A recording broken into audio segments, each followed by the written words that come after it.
अब है अपठित गद्यांश यानी बिना पढ़े वाला गद्यांश।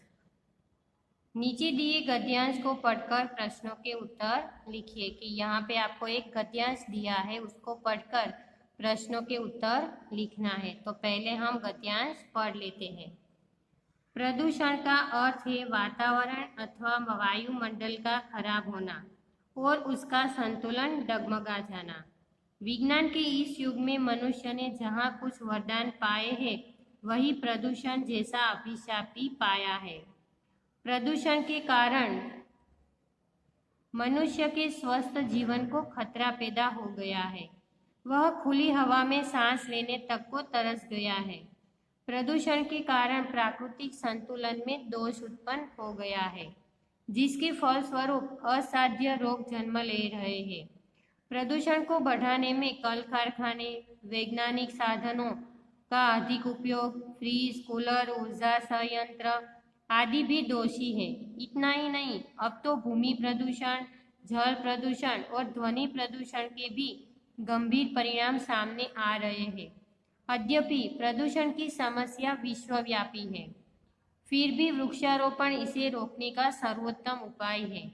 रासायनिक खादों का कम प्रयोग, प्रदूषित जल को साफ करने के संयंत्रों की स्थापना, ध्वनि नियंत्रक यंत्रों का प्रयोग करके भी प्रदूषण को कम किया जा सकता है।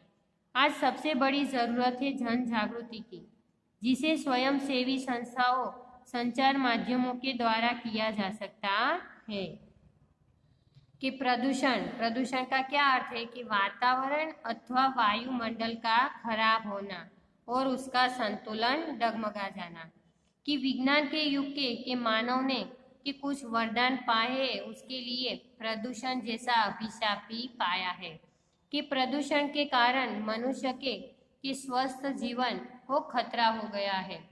कि खुली हवा में सांस लेने भी वो तरस गया है।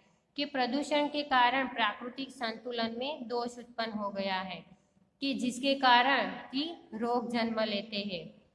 कि प्रदूषण में को बढ़ाने के लिए कौन कौन जिम्मेदार है? कि कल कारखाने, वैज्ञानिक साधनों का अधिक उपयोग, फ्रीज, कूलर, ऊर्जा संयंत्र आदि दोषी है। उसके कारण क्या होता है? प्रदूषण और भी बढ़ता है।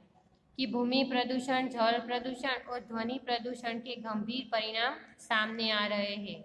कि प्रदूषण कि हमारे देश की नहीं समस्या, पूरे विश्व की समस्या है, कि हमारे अकेले देश की समस्या नहीं है। तो उसका एक ही उपाय है, क्या है? वृक्षारोपण। कि वृक्षारोपण करने से ही ये प्रदूषण थोड़ा मिट सकता है। फिर है रासायनिक खादों का कम प्रयोग, तो उसके लिए भूमि प्रदूषण कम होगा। कि रासायनिक खाद का उपयोग नहीं करना है। प्रदूषित जल को साफ करने के यंत्र शोधने होंगे, कि जो प्रदूषित जल है उसको क्या करना है? साफ करना है। ध्वनि नियंत्रक यंत्रों का प्रयोग करना है, तो इसकी वजह से प्रदूषण कम होगा। कि आज सबसे बड़ी जरूरत क्या है? जन जागृति की।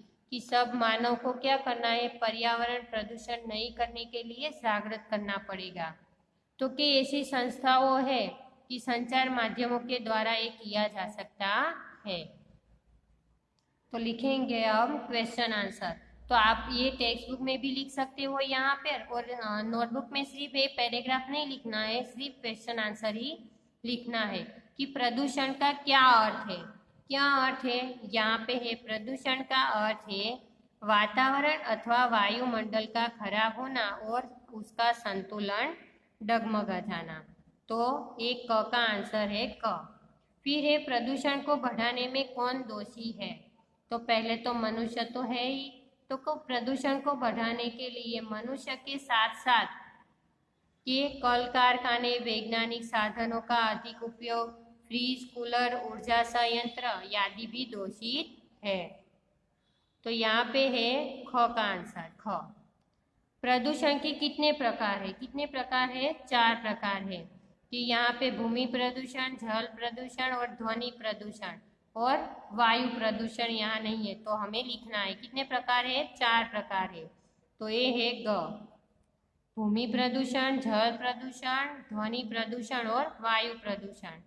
फिर है घ, प्रदूषण को कैसे कम किया जा सकता है? कैसे कम किया जा सकता है? वृक्षारोपण से। तो ये घ का आंसर है कि वृक्षारोपण से कम किया जा सकता है। और रासायनिक खादों का कम प्रयोग, प्रदूषित जल को साफ करने के संयंत्रों की स्थापना, ध्वनि नियंत्रक यंत्रों का प्रयोग करके भी प्रदूषण को कम किया जा सकता है। यहाँ तक। फिर है अंग, गद्यांश के लिए उपयुक्त शीर्षक बताइए।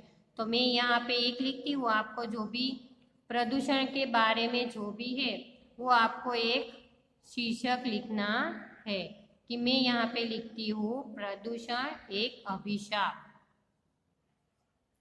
तो वो आपको लिखना है।